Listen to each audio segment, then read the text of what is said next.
Hello and welcome to the Home Assistant Podcast. This is a special spotlight episode. We're talking on getting started with Home Assistant, and I'm joined today by my usual co-host. Hey, Rohan. Hey, how's it going? Good, thank you. And joining us today, we have Bryan. Hey, Bryan. Hey, Phil. This episode is sponsored by Home Assistant Cloud by Nabukasa. Easily and securely access your local Home Assistant instance remotely for a small monthly fee that also supports the Home Assistant project. Configuration is via the user interface, so no fiddling with router settings, SSL certificates, or any YAML. All right, so Bryan, where in the world are you from? So Floyd, Virginia, on the east coast of the United States. Awesome. Nice. And so you're just getting started with Home Assistant? Yeah, I am. Definitely been a technical-minded person. You know, I've dabbled with Arduinos and Raspberry Pis for a long time. Okay. Recently, actually installed Home Assistant on a Pi just to play around with it. But really, my project that I've been working on is I haven't built the home that I'm going to be automating yet. So I have a lot of questions about actually designing that system. Right. Okay. Awesome. And just again, that's a great idea. So I did that before I moved into this, but I didn't. This was pre-owned or used, and I did the exact same thing. Right, lay it all out before you do it. At least even if there's certain things that you won't do, like hey, I'm not going to wire in all my switches and that kind of thing. But it's definitely a good idea to plan it out ahead of time. So kudos for you for being able to do that. And that saved me a lot of grief afterwards. So I'm building a tiny house on wheels, and it's actually a 32-foot. It's built on a 32-foot gooseneck trailer, and I have basically the interior still needs to be finished, but the exterior it's essentially dried in right now. And I've got a lot of wiring pulled already, so I'm kind of midway through, but still have a lot of design decisions to make about the home automation piece. Yeah. Okay. So that's interesting. So obviously your house can then, I'm guessing if it's on wheels, it's going to be moving around a lot. Yeah, so I'm planning to have it semi-mobile. So I'm thinking that I'll be taking it to some of these tiny house festivals and things occasionally, but then have kind of a home base where it's normally staying. And I don't know if that is actually going to be on the grid or not. Interesting. Yeah, that also leads into some of these questions when we get into like solar and intermittent internet and relying on lots of challenges there that probably folks that are automating a foundation, home built on a foundation wouldn't necessarily have to consider. Interesting. Okay. So it's cool because we actually had Adam from SV Scenario who he lives on his boat and automated his boat. So hopefully we can answer some stuff for you today. Yeah. So I'll start with just a general question about really about designing a system for maximum flexibility. Right now, like I said, I'm pulling wire, and to give you just a general idea of how things are going to be laid out. So I'm planning to have two large NEMA 4X electrical enclosures. Yeah. Right next to an outdoor load center on the exterior of the tiny house, and they're about 20. I think they're like 24 by 20 and 8 inches deep. I'm dealing in inches here. I don't know metric, but so they're quite spacious in terms of putting in relays, terminal blocks. I'm planning on running a bunch of DIN rail and then having everything pulled into like terminal blocks and really keep it nice and organized. And I know a lot of the features that I want to have in this house, but I don't know if some of them are even possible, and I definitely don't yet know how to implement them with Home Assistant. But I've been listening to your podcast for quite some time and following along, and I'm seeing my mind is continually blown by what people are doing with it. So I'm taking it that as I learn, I'll be able to integrate more and more features into this. So yeah, it's really like right now I'm just trying to give myself the ability to open up as many opportunities and possibilities as I can in the future. And a lot of that is dealing with the hardware, it's dealing with wiring. Yeah. So I think off the bat, especially if you're, designing it from scratch, I think neutrals to as many switches as you can, I think are generally recommended, especially if you want to use dimmers and stuff. So make sure when they're getting, wired up from your electrician that they're putting neutrals into those switches. I think in North America, that's not generally how it's done. So you might have to specify that. And where and for future proofing, I think if you can afford it, a lot of Cat6 cable, so Ethernet cable around the home, just because, you may not necessarily want, an Ethernet port or in the home, but you may be able to reuse that cord for, powering, other sensors, maybe powering, motion sensors or cameras or anything in the future that, technology, or there might be some technology in the future that comes out in 10, 20 years that may be able to utilize that cable. Yeah. Yeah, and to add to that a little bit, so Phil talked about neutrals and things like that, but one of the things you also want to make sure, something that I learned personally is you want to make sure you have enough depth in your wall boxes, that it's deep enough that it can, because typically when you talk about smart devices, they're typically a little bit fatter on the inside. Like, so basically let's take a wall switch, and like when you put it into the wall box and you mount it, that'll actually consume a little more space in the wall box because of all the extra electronics in there, right?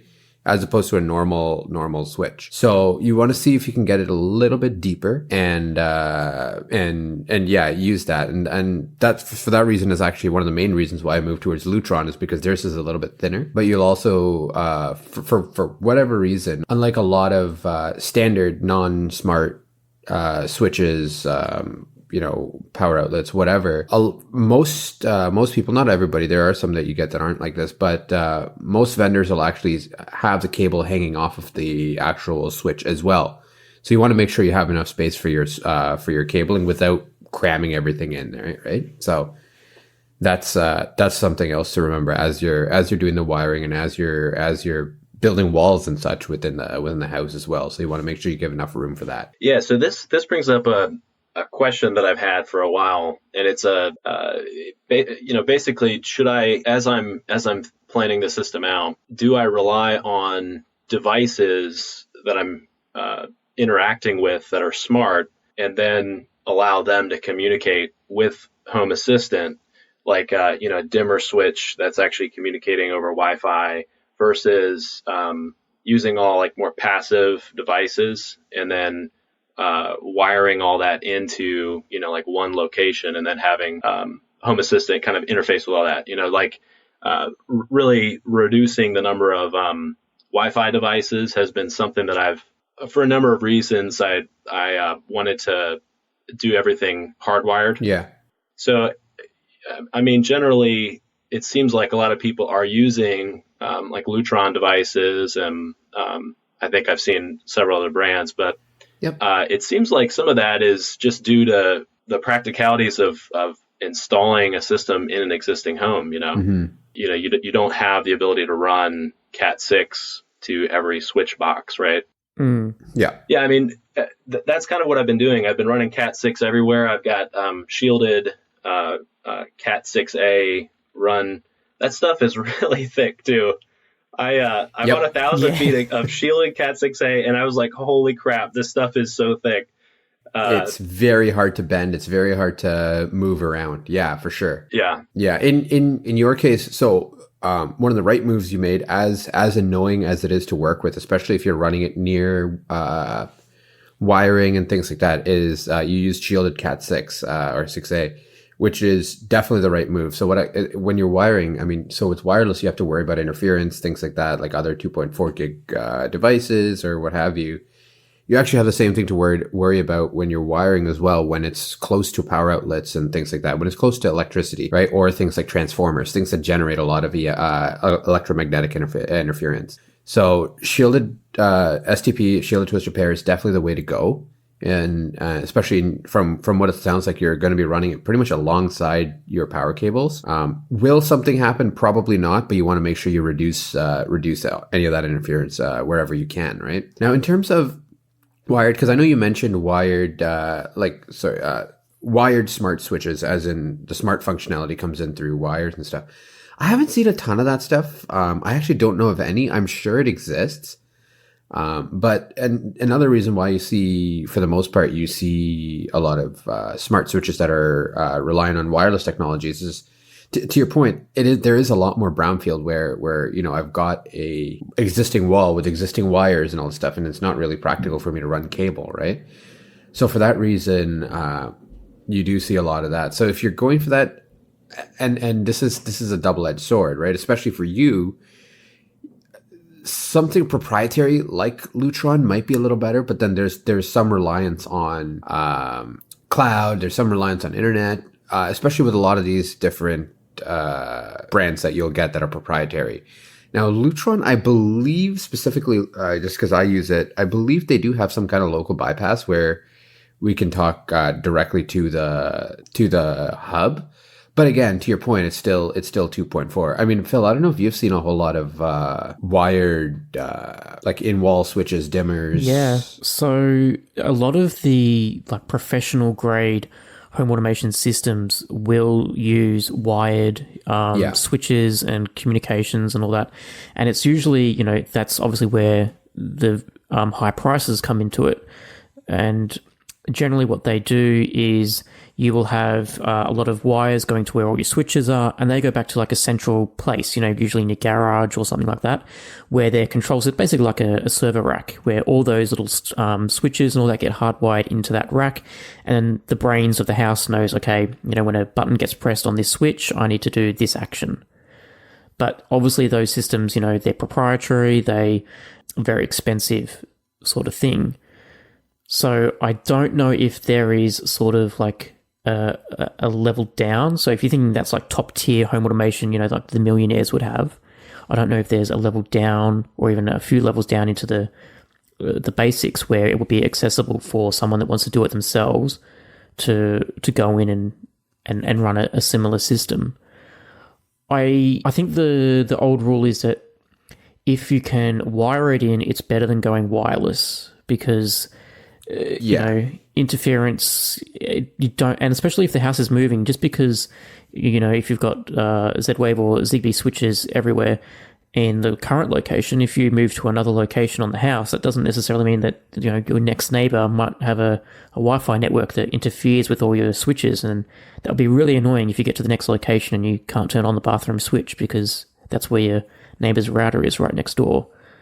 So yeah, I think I don't know what the solution is. I'm sure there's got to be a product that could manage that, but yeah. With that said, in 2019, I don't think we really have to worry about Wi-Fi interference and stuff as much.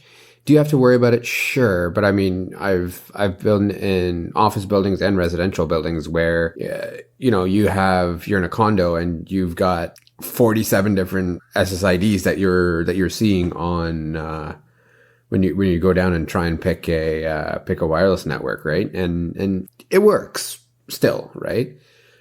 So it's again, with that said, take that with a grain of salt, right? I mean, especially if you're in a tiny house, you probably aren't in an environment where there's again, you're not stacking these tiny houses and things like that, right? It's so, there's more area that the Wi-Fi is covered over.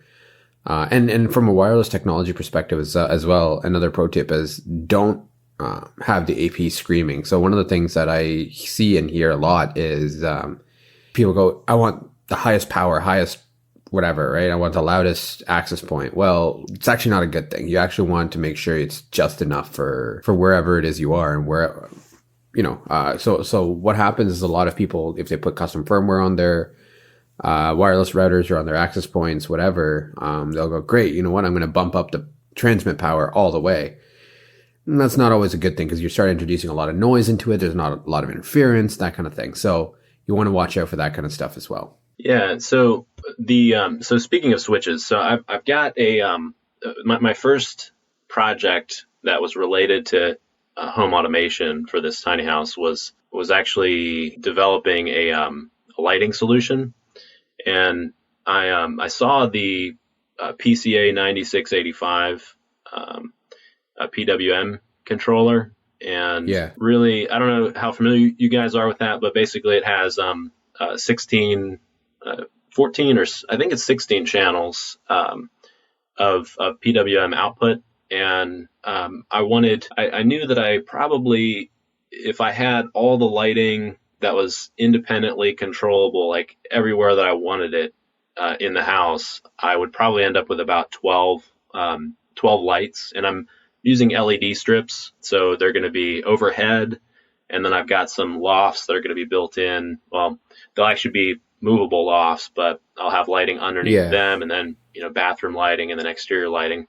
So I was planning on having the PCA 9685 controlling all of that lighting from the same enclosure or one of those enclosures in the front. So, it's going to be near whatever I'm running Home Assistant on, and then I'll be able to communicate. I take it that I'll be communicating over with MQTT and then running, I'm not exactly sure like what the best way to control that PCA 9685 is, but I designed a PCB to, I looked at what was out there and I didn't really see anything that was high current.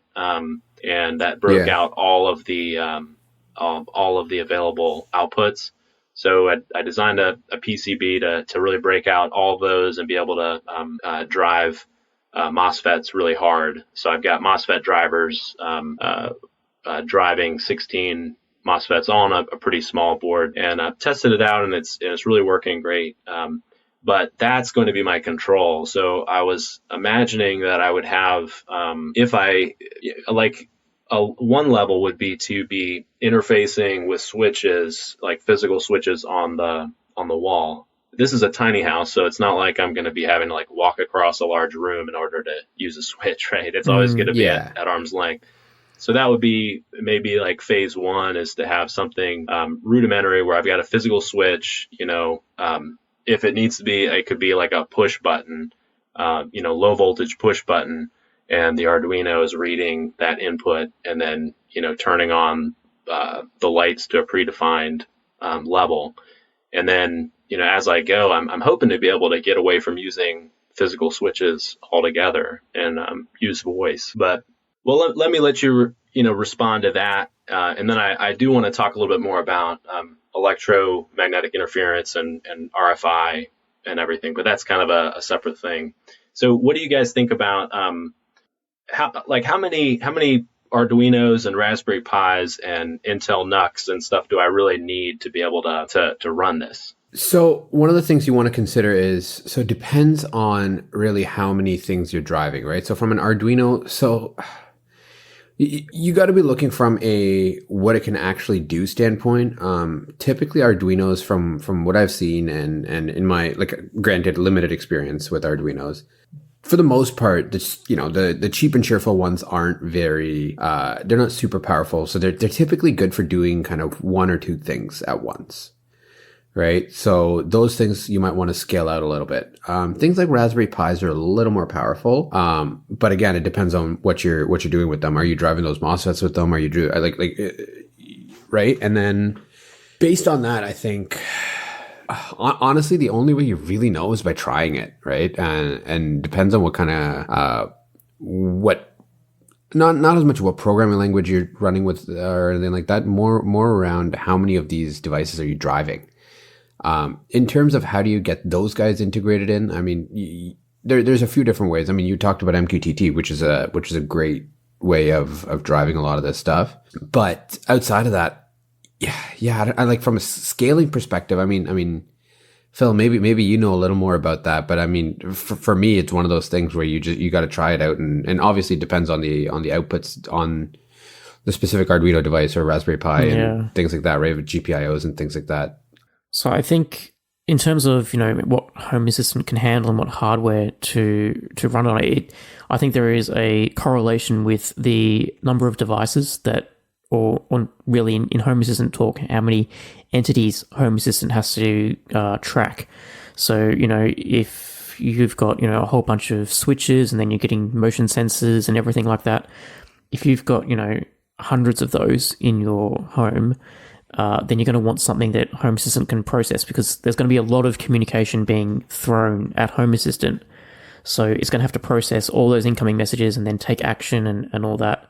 I would say, generally what I usually do is, once I start seeing Home Assistant slow down, I would then, upgrade and move on to something bigger.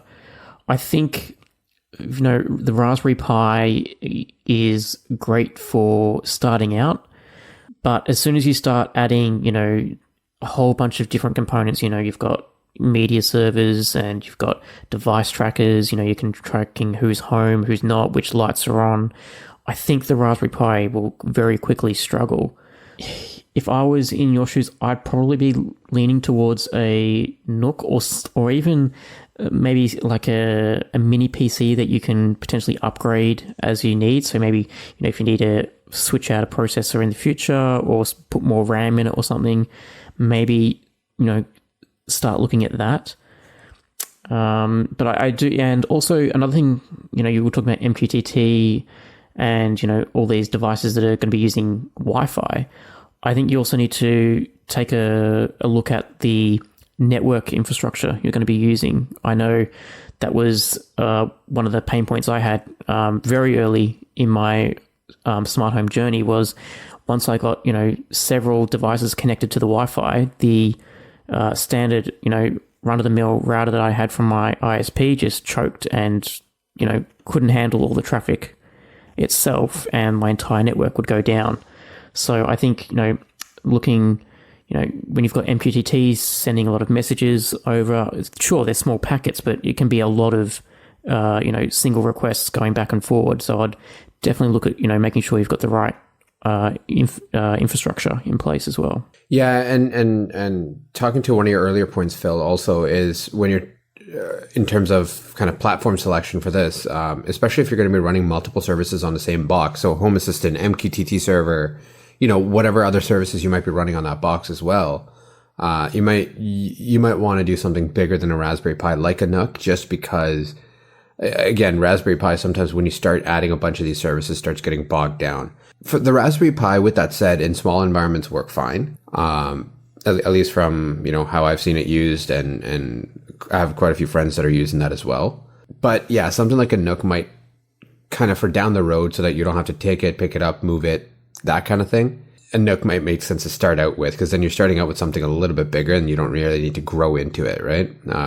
You're giving yourself a little bit of room to grow there. So that might be something to consider. Yeah. So this lighting controller, I believe it's been a little while since I built it. It's been sitting on the desk. I believe it's an I2C device. So I would have, I'm thinking I would have an Arduino or a Pi actually controlling the PCA 9685, and then use MQTT to basically tell that Pi or Arduino what to do.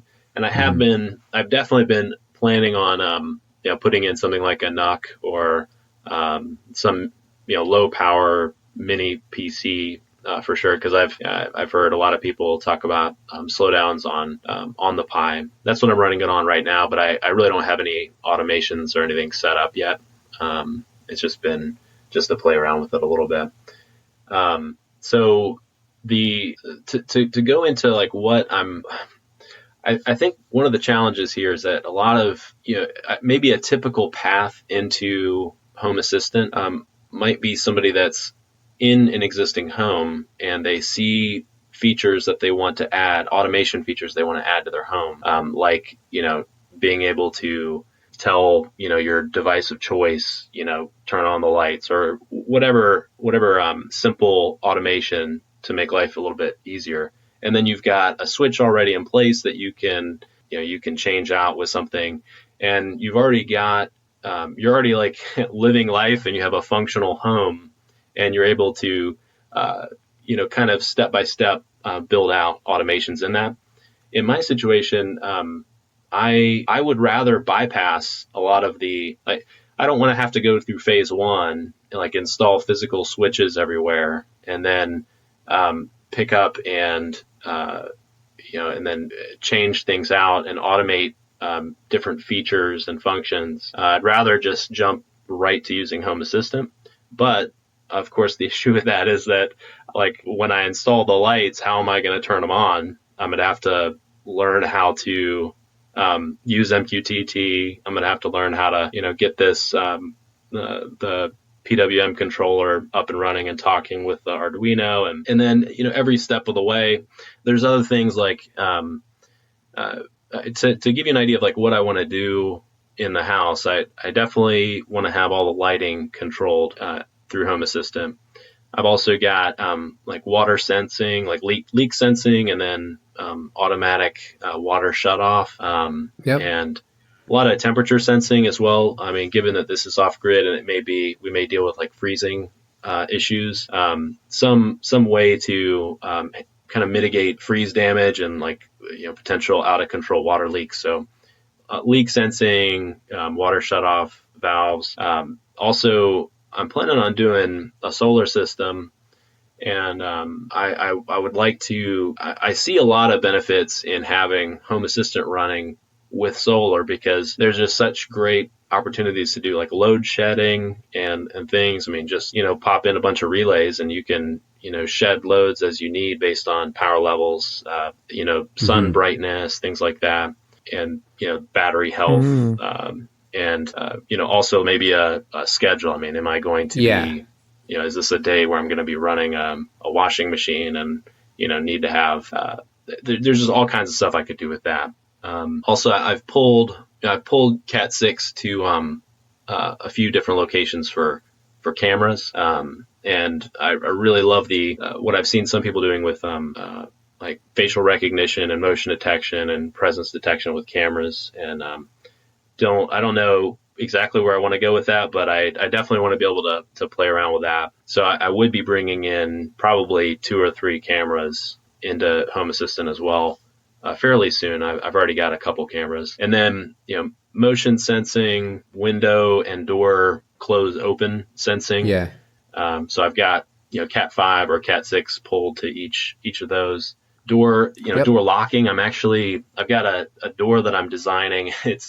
I have a way of like overcomplicating things, and I decided instead of just buying a door and just popping it in the rough opening, I would design this door, and so I fabricated it out of steel, and it's going to be beautiful, but it's got a complicated locking mechanism. It locks kind of like a bank vault with pins that go into the frame. And I've got it's gonna be awesome, man. I've got this old chips wheel. Nice. That's gonna be the way that you open and close it. It's pretty exciting. But I have the ability to even use Home Assistant to essentially use like a solenoid, like with a plunger, where I could lock and unlock, essentially like have a keyed lock, but then be able to bypass and temporarily unlock the door using like a 24 volt solenoid to allow entry. So that's getting into some security issues too. And then so I really would like to really use Home Assistant to make this tiny house quite smart. I mean, right away too. So that's that's one of my challenges. What do you guys think about that? Like the idea of jumping straight in versus like step by step, like changing out from dumb systems into smart systems.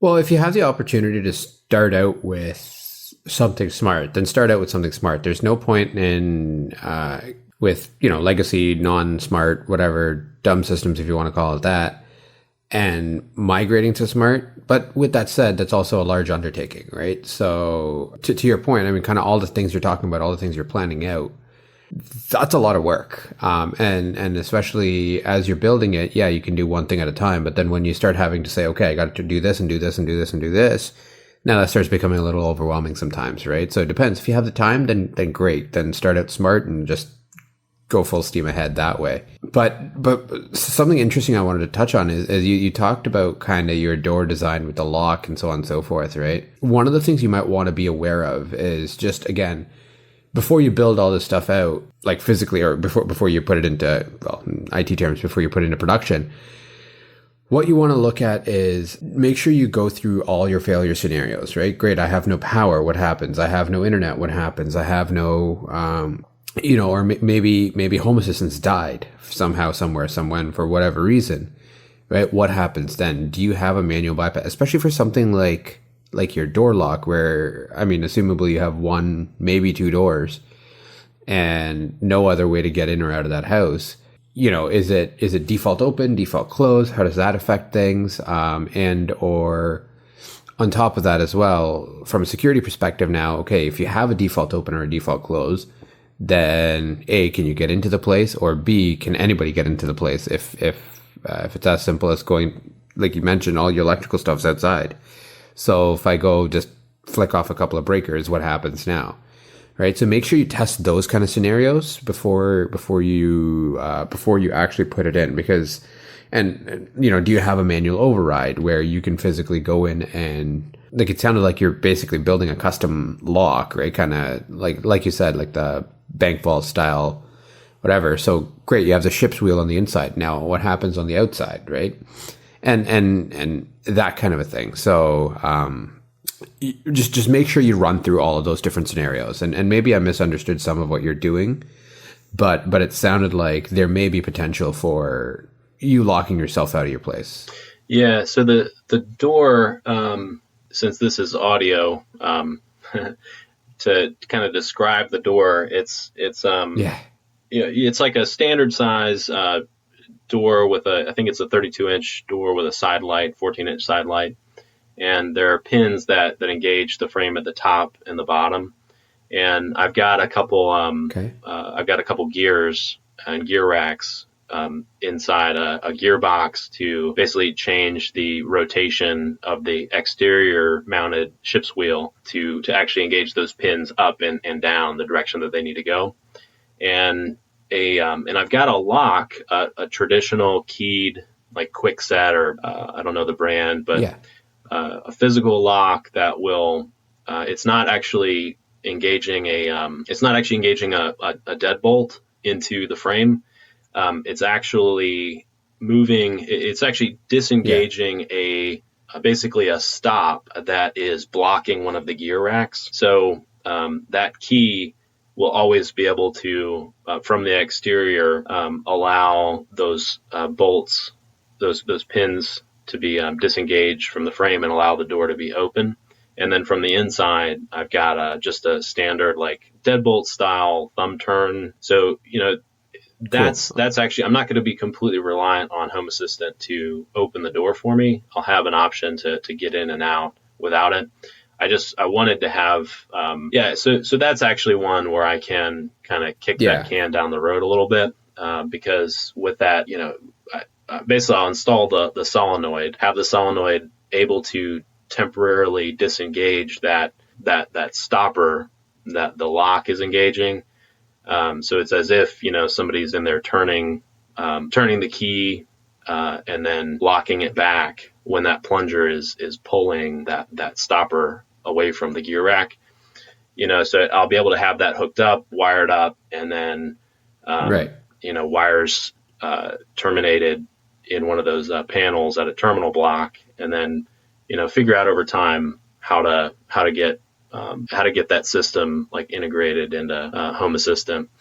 What do you guys think about, like I mentioned, a lot of different sensing, like a lot of inputs into Home Assistant with windows and motion and like temperature and all this. What are some things like that I need to consider as I'm is this actually going to be a heavy load on something like an Intel NUC or a Pi if it's all hardwired, or is it the Wi-Fi, like all the Wi-Fi devices that people are normally relying on for sensing and things coming in that's kind of slowing things down?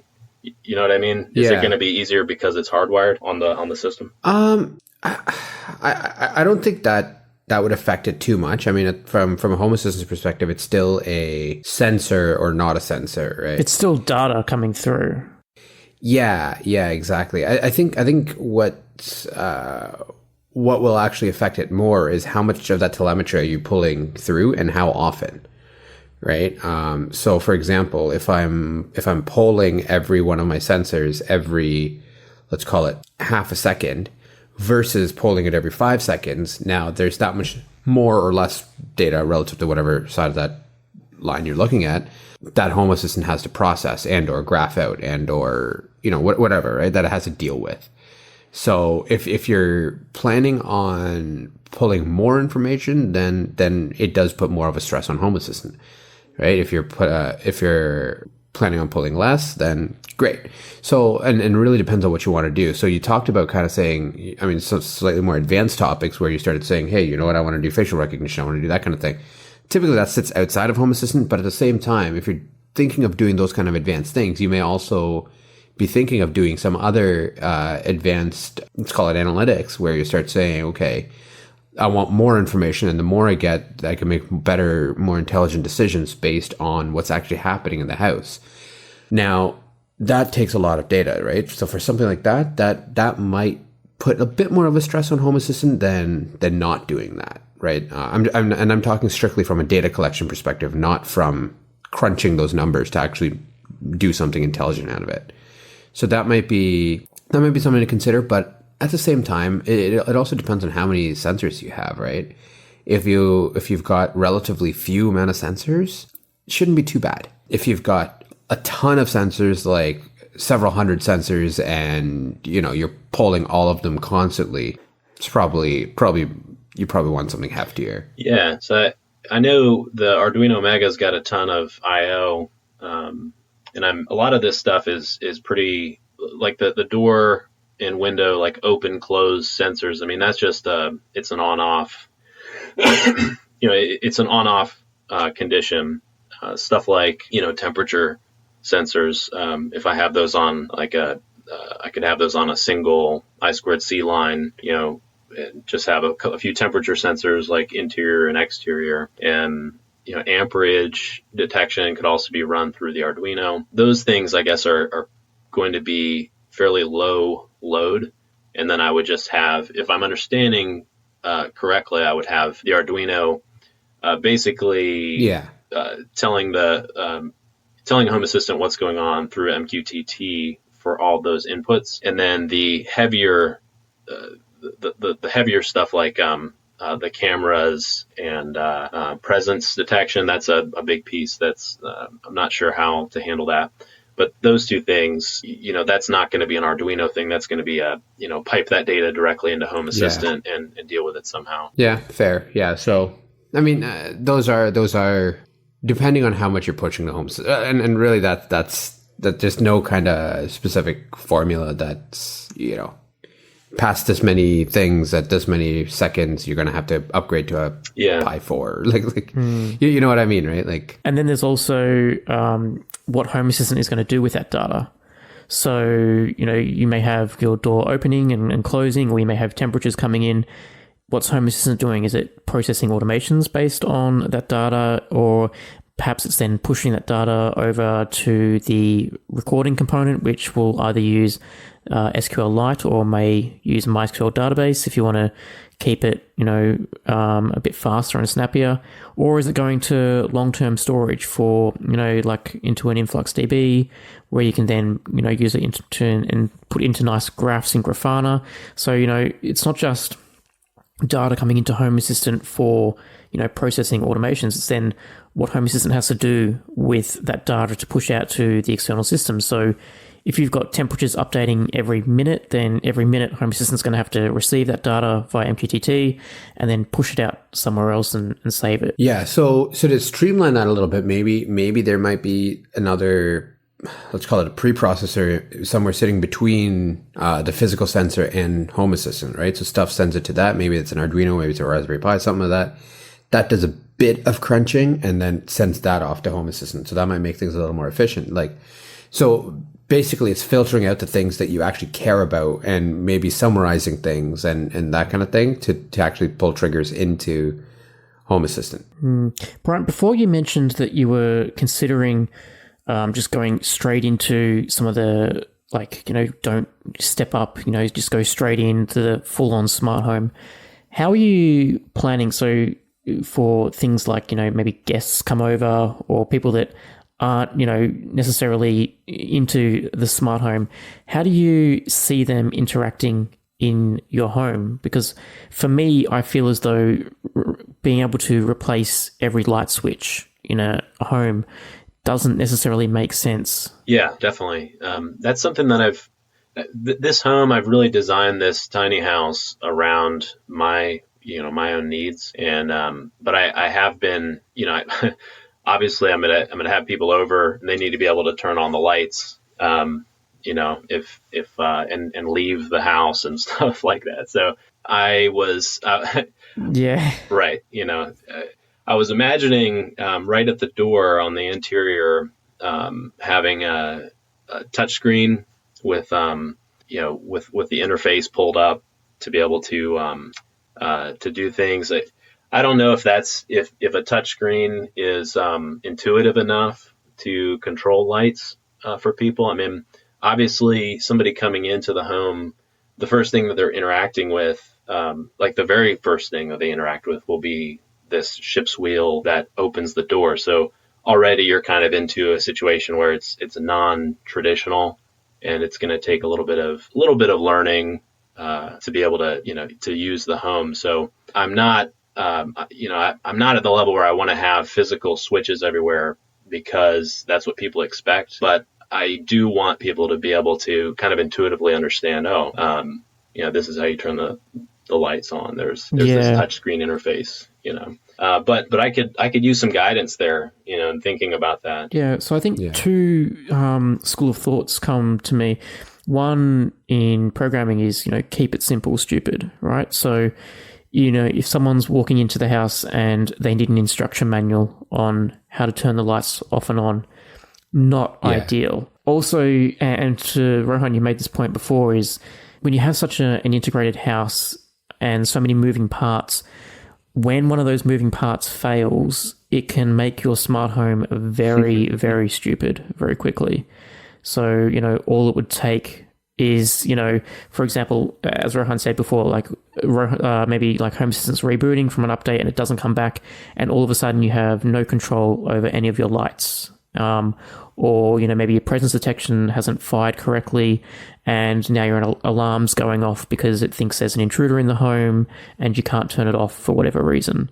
So I think, and that's where, sort of coming from where there's lots of manual overrides and lots of easy, old school switches that don't necessarily rely on the smart technology because it's not fully reliant on the smart technology. The smart technology, sort of complements that and can control that. That's where I would be leaning more towards. Yeah. Yeah. And to hammer on that a little bit more, just in my own home's example again, because I have obviously smart switches, which then, the switch itself has the intelligence in it, right? So again, as I mentioned, I use Lutron at home. Now those, for somebody coming in from that doesn't live in my house, so it's not me or my girlfriend, they can still come in, turn on a light, turn off the light, that kind of thing, right? So we had this, I don't know if it's a bylaw or what it is. There's some weird thing where, and this is actually the second home that, like the house I grew up in was similar, but a little bit different. And then here it's also, basically my guest bathroom didn't have the light switch inside the bathroom. Right. Light switch and fan switch. So it was outside. So just to give you an example of from a UX or user experience perspective, people walk into the bathroom and they're just like, hey man, how do I turn on the lights? How do I turn on the fan? Right. And I literally had, one of my girlfriend's friends showered in the dark because she couldn't figure out how to turn on the lights or fan. Right. And so, which I actually love Lutron for this because you can use their little Pico switches and that kind of thing. But the point is you have to consider how people are used to using it.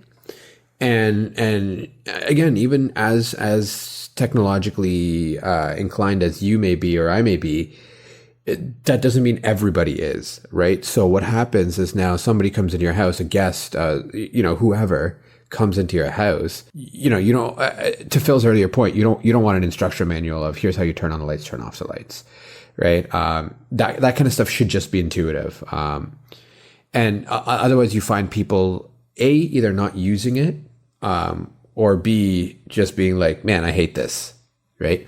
And again, this is me with my values is, for my home, I don't want people to feel like they're, them coming to my house is a burden on them. Cause, something as simple as, hey, turning on the lights. Right. Again, to me, it's a welcoming thing. If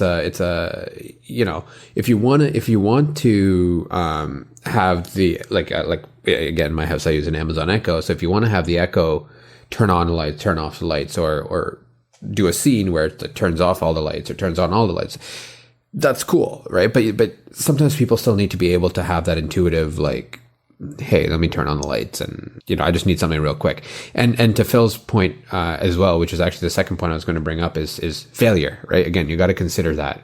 What happens when Home Assistant's dead, right? And maybe you're in the middle of something, you don't necessarily have the time to bring it up, fix it, re-add everything, do whatever that entails, right?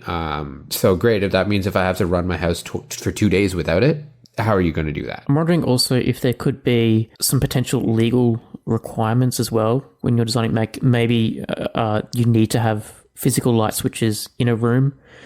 I know a lot of people were talking about hardwiring in smart bulbs like Philips Hue bulbs so that people wouldn't accidentally flick them off at the switch. And, a lot of people have actually said, well, hang on, let's not hardwire the lights in, because what if you, for whatever reason, you need to turn them off? And, maybe that may be against building codes or whatever like that. So there may be also be some, legal sides of things that you have to consider as well. Yeah. I mean, check your bylaws. I realize now that I'd actually considered a physical switch, like at the door, where somebody would be able to throw the switch and then a predetermined scene would actually come on. And I thought about this issue of, what if Home Assistant is updating, am I going to be able to turn on lights? Bringing that in, essentially opening and closing, a twisted pair on some Cat 6 to the Arduino to be able to bypass Home Assistant altogether for the lighting. Because the lighting, I mean, it's going to be 24 volt LED strips, and it's driven by this, PWM controller. So I'm going to have to be at least relying on the Arduino, for that control. But essentially I could have a standard wall switch, except it's just opening and closing, an input on the Arduino. And then the Arduino is saying, okay, now turn on all channels to 75%. And there's a lot of other stuff that lighting is obviously probably number one issue that would make it painful for somebody to come in. If they can't turn on lights, obviously that's going to be a problem. I don't know what else, what other things I need to consider, but the Arduino might be a good solution for that, like having a predetermined scene essentially. The only problem with that becomes if someone comes home at 2 a.m. in the morning and flicks that switch and it turns on all the lights, but people are sleeping in a room and you maybe only want the lights in the kitchen to come on or something like that. Yeah, that's a good point, especially if you've if you've had one too many drinks or something like that. You just impulsively. I know it sounds stupid, but these are things you have to consider, right? Like how to. Home Assistant, as cool as it is, actually has a lot of behavior theory, whatever you want to call it, behind it, right? Where you have to kind of almost anticipate how people are going to utilize it or how people are going to use it. Now, if it's just you and you don't plan to have anybody there, whatever, fine, right? But that's a specific scenario, right? But chances are, somebody might come over at some point or what have you, right? You might have some buddies over, whatever that is. So you have to consider the implications of your automation on them, right? Again, it's a welcoming thing. You don't want your house to not be welcoming. Yeah, exactly. The tiny house, it's already a pretty intimate environment, with only 235 square feet. I mean, you're kind of right on top of each other. Yeah. When somebody walks in the door, like if I am asleep, and I have a guest that's coming in and out, I'm going to be like, my head will be probably like 6 feet away from the door, so it's not like somebody could be completely on the other side, like, where they could just be quiet and not, yeah. Sure. So I think that I could probably live with some like basic, stopgap kind of systems like that, like a physical switch to turn everything on, and then educate people, as needed. I think, yeah. I mean, I don't know how much you guys have like thought of off-grid living and like tiny house stuff, but there's even issues that are pretty interesting, I think, for people when they first consider it, like composting toilets and other stuff, where there's a learning curve involved with a lot of people's tiny homes, and probably there are some needs for an instruction manual here and there. Yeah, I've got a friend that has moved into her second tiny home now. So she started with a tiny home and then moved into a little, slightly larger tiny home. And yeah, I mean, just talking to her, one of her things was exactly that, right? It's like, okay, you got to get used to being so close to everybody else, and B is exactly that. There's other devices and stuff that you have to deal with. You mentioned the composting toilets, right? That's a great example. So it's an interesting concept though, of tiny home plus off grid kind of living, right? So yeah, I wanted to jump back to what we talked about a little bit before about EMI, and one thing that I didn't mention that at that time was some of my plans. I'm an amateur radio operator. Okay. So I wanted to reduce the number of, that's one of the reasons I wanted to reduce the number of RF devices, just to keep things as RF quiet as I could. So I'm doing a lot of shielding along the way using, shielded cable.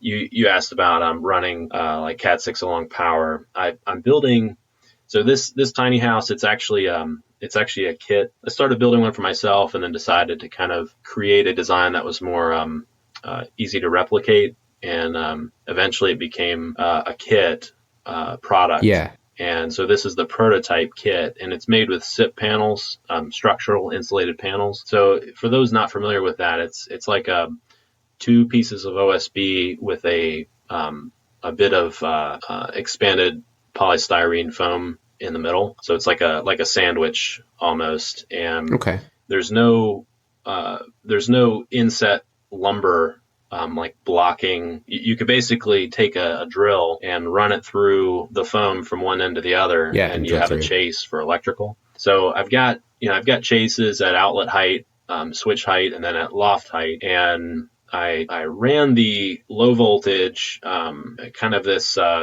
like bundle, very large bundle of this huge shielded Cat 6. I tried to go vertical with that. So if I have, I didn't want low voltage running alongside high voltage, essentially. So I've actually got chases coming down from a separate chase for that low voltage stuff. Hopefully that'll help a bit, with that sort of interference. But if I have if I have a 100 watt radio that I key up on an amateur radio band, that naturally, I mean, just at 100 watt levels, that can already cause a lot of electrical stuff to go haywire in a house, because you've just got a lot of energy coupling with wires. I've been focused on like making sure everything's shielded well. I also, for amateur radio reception, I am concerned with a lot of these devices putting out a lot of RFI. I mean, a lot of the like smart lights and LEDs that you actually screw into a standard light bulb base. A lot of those are just terrible at just blasting out RFI. So that's been something that's been a little bit limiting, and that's one of the design like restrictions that I placed on myself to avoid using Wi-Fi, and that's another reason that I designed that LED driver. I'll be able to change the frequency, the pulse width frequency. So if I do have any kind of harmonics that are interfering with something, I'll be able to shift that frequency around until I can find a spot where it's not such a a big problem. Yeah, yeah. How do you? So I'm guessing any kind of antenna and all that stuff would be outside of the house with like a lightning arrestor on it or something like that. Yeah, exactly. Yeah. Yeah, I'm planning on having I like the RTL SDR software defined radio. It's like a little USB device. They're pretty popular in the hacker and Yep. maker communities, but they're super useful Yeah. for all sorts of things. Debugging stuff and understanding like what's going on the radio spectrum. But I've been pretty pleased using an RTL SDR dongle, and I'm planning on actually running. I don't know if this is going to work yet. I haven't actually used the USB 3 extension cable, but I was actually thinking about running that up a mast, essentially closer to an antenna, just getting it completely away from the house, and seeing how that might help with some of the interference, and then having antennas like well away from the house, like they're not going to be inside the tiny house where that would certainly bring a lot more like RF coupling issues into play. Plan on having all that located, at least 50 yards to 100 yards away from the house, if I can. And I don't operate all that often. Anyways, it's more kind of a technical interest in like setting up radio links and low power digital modes is kind of the stuff that I'm more into. But still something to consider. Yeah. Yeah, that's really interesting. That's an interesting conundrum that you'd have to plan for, especially having some choosing RF devices that don't interfere with that or that would get zapped by so much power being pulled around. Yeah. Yeah. So, Phil, you mentioned Grafana and InfluxDB. Yeah. This is something that's really intriguing to me. And it has been something that I haven't allowed myself to research yet because I want to get the house built. Yeah. And if I get makes sense. If I get too deep, I have a way of like this LED lighting controller. Did I really need to design a circuit board and have it fabricated? No, but I couldn't resist. I couldn't help myself. So the InfluxDB and Grafana, I'm like trying to kick that can down the road, but it's a can that I'm very, very focused on, yes, if you will. Yeah. And I am thinking about like all this data that I have about patterns, like behavior patterns and things, and power usage, all this stuff, and using that to actually do more complex stuff. I haven't mentioned yet like my HVAC system, but I've got a mini split, like an inverter mini split, pretty high efficiency. I'll have a energy recovery ventilator, so it'll be able to move stale air out of the structure, and that I want to have all that linked in as well, and then also have like air quality detection as well, so that those things could also be, Home Assistant could be telling the energy recovery ventilator, okay, we sense that somebody's taking a shower or somebody's cooking, so basically move fresh air in as fast as possible for a period of time. Yeah. Where can I go with InfluxDB and Grafana? I mean, how deep does this rabbit hole kind of go? Oh.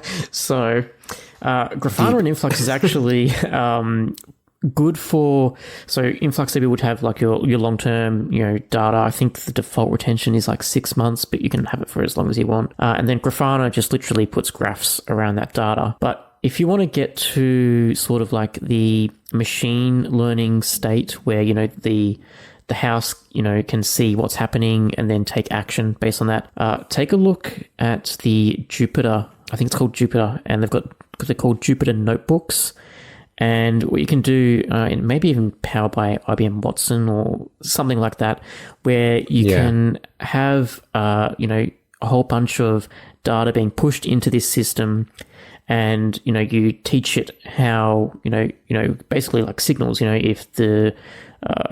If the oven is on and this window is open, I need to take this action, or if the sun's out and we're generating this much electricity, maybe shut this relay off or whatever. And you would essentially get the house to do you'll teach the house how to proactively act on, what's happening in your home. Now, of course, the problem with that is, can you use a Raspberry Pi sort of hardware for that? Probably not. And also, I'm a big proponent of, splitting up things. I've always said this, I don't want, my lights turning off and on slow because I'm downloading something and it's taking up CPU. Yeah. So do you want, especially with machine learning, it's going to need a lot of CPU power to run locally. Is it worth it maybe having, that in a separate, completely isolated, maybe a secondary NUC or a Raspberry Pi just to itself, away from Home Assistant, so that, it's not slowing down Home Assistant when it's processing all this data? But yes, to answer the question, you can go very deep. Yeah. Yeah. Yeah, a lot of those kind of systems you might want to move off to Phil's point, right? Have separate stuff or and I know internet's going to be a problem, but if it's possible to offload that kind of stuff to the cloud or something like that, then great, then do that. Maybe you store a little bit when you have connectivity, you punt it all back up. Yeah. Yeah, I mean, having not really looked into this too in depth, the machine learning, the InfluxDB and Grafana, I guess those are more data management and graphing and things. I was kind of more into that Jupyter, what you're talking about with the Jupyter, and then the machine learning aspect. I mean, how much, Phil, you had mentioned like teaching the machine learning or teaching Home Assistant to, turn off, basically creating automations based on sensor inputs and things. Yeah. How with Home Assistant, how smart is it in terms of being able to learn, like being able to set it up to actually learn patterns and then essentially like anticipate, in the future? Is it something where every single like automation, I'm like sitting down at the keyboard and, banging out code to say, if sensor A is closed and, sensor B reads this value, then do X, and then kind of creating like a whole command tree out?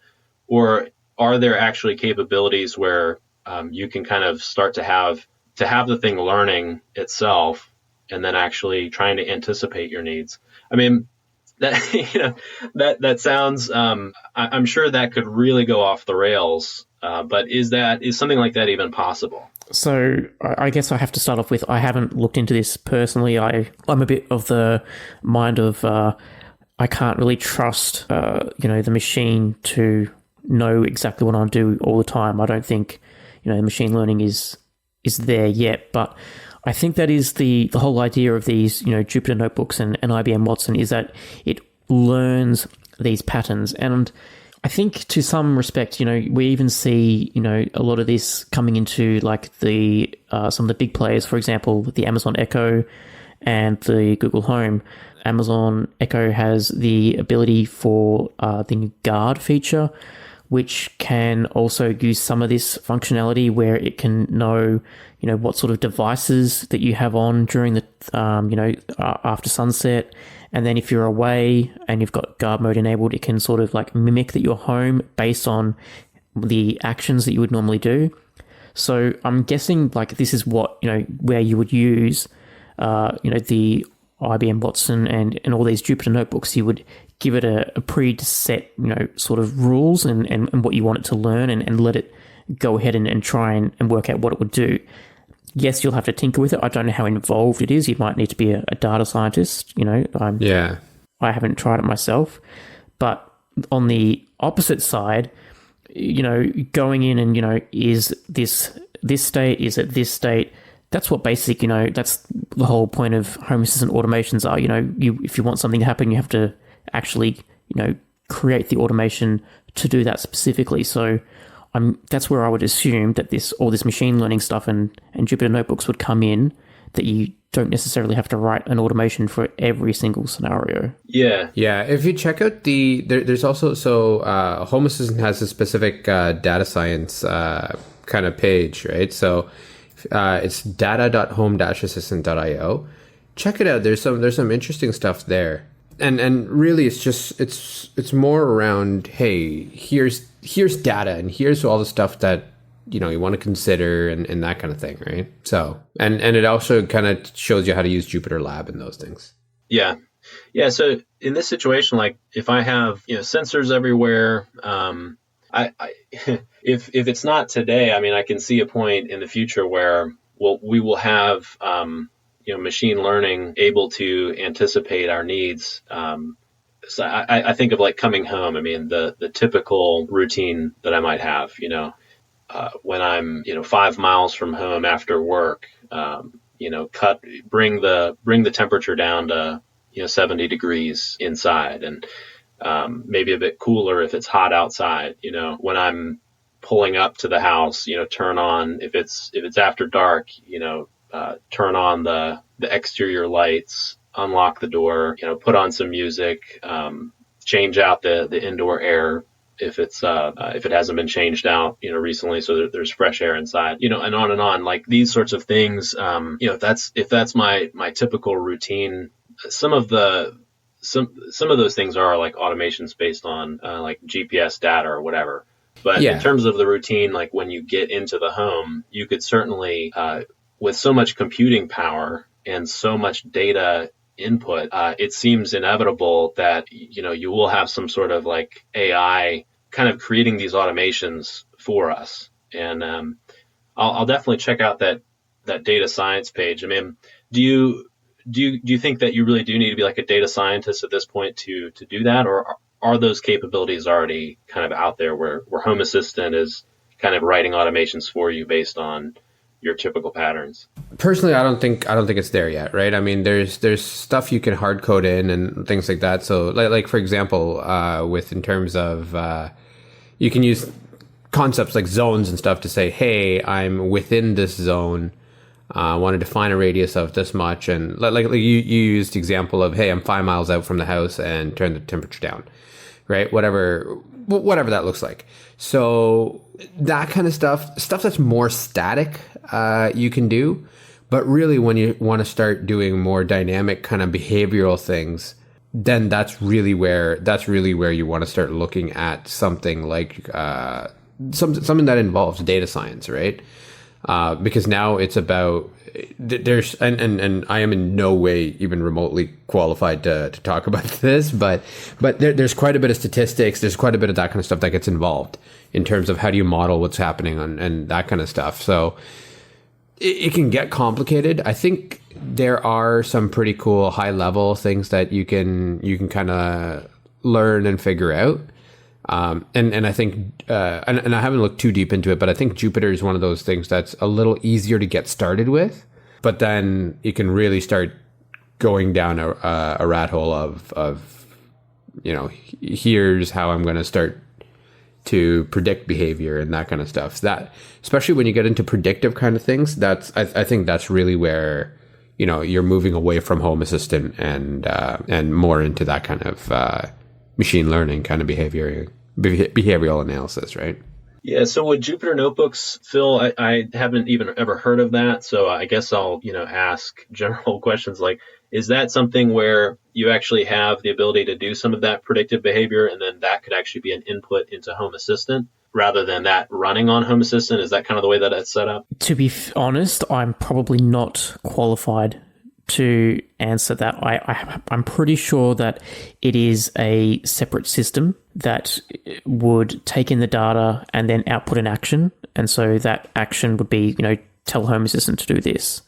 But I could be completely wrong on that front, though. Yeah, I've been designing this, this as a kit product, and I don't think that the technology is there yet, but I find myself frequently thinking, like, wouldn't it be cool once you've built and assembled this kit, if there's wiring and sensors kind of pre-installed in a lot of these panels, and you can essentially like do, I don't know, a month of basically you're controlling everything for a month, and you've got machine learning where it's actually detecting your patterns based on all sorts of different things, and then more predictive behavior. And of course, like as seasons change, it would have to be learning as it goes. But it seems like after a period of time, you'd be able to have some pretty accurate, simple predictions about, what your needs would be. And I've like, I've been thinking about how Home Assistant would really enable something like that. And I did envision it being, data being crunched outside of Home Assistant, but then Home Assistant bringing in inputs, from that, from whatever that is, if it's Jupyter Notebooks or whatever. And then, essentially having that like writing some of those automations, or creating some of those automations for you. But I guess that is a little bit down the road, and I'm not a data scientist. I'm actually not much of a coder. Yeah. Or a software guy. I mean, I can stumble through, and I have written stuff for microcontrollers and things, but in terms of like a major project like that, I would need a pretty intuitive like user interface, to do something like that. But it is something that's really intriguing. Yeah, it's definitely one of those things that is, to your point, it's very cool. It's very advanced. It's kind of that kind of, but I don't think there's a ton of people out there, especially with the context of home automation, that have really figured this out yet. I'm not to say there's nobody. I'm sure there are people. It's definitely not the masses, right? And I think when, to power that kind of stuff as well, again, a lot of people are running this kind of thing on like a Raspberry Pi, right?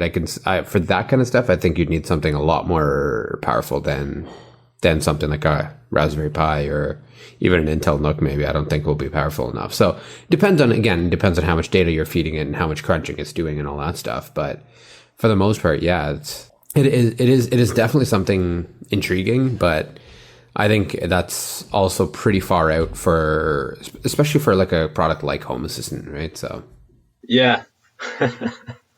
Yeah, I mean, it's our AI future, right? Totally. Like I mean, so many things like open up, you have a connected bathroom scale, Oh, well, the AI decides that, you need to lose a little bit of weight, so it locks the fridge door, at hours when you, snack needlessly and stuff like this. Yeah, exactly. Definitely a Black Mirror episode in there. Totally. All right. Well, Bryan, thank you so much for joining us today. I think you have a lot of work cut out for you in your little tiny house, and I think you've raised a few questions, not only for us, but I think a lot of people are going to also have a lot of advice for you. Where can people reach out to you? So my Instagram is at tinyhousekits, and email tinyhousekits@gmail.com, and my website tinyhousekits.com. Awesome. Well, we'll leave links to that in the show notes. Maybe some photos. Yeah, I'm going to check out your Instagram now, though. Tiny house sounds really cool. Yeah, I haven't actually posted too many like progress photos on Instagram. Not super active on social media, but I definitely will post some photos in the show notes for you guys. Awesome. Well, yeah, thanks so much, man, for taking the time, and yeah, best of luck. Yeah, thanks a lot. Thanks. Yeah, I really enjoyed it. Thanks for doing this podcast, guys. We enjoy it. Thanks Cheers. a lot. Cheers. Take care. If you want to share your Home Assistant journey or come on as a guest, reach out to us at feedback@hasspodcast.io. That's HASS podcast.io.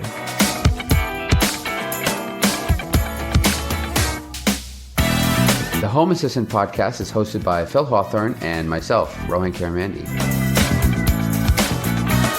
For links to topics that we discussed today, check out our show notes on hasspodcast.io.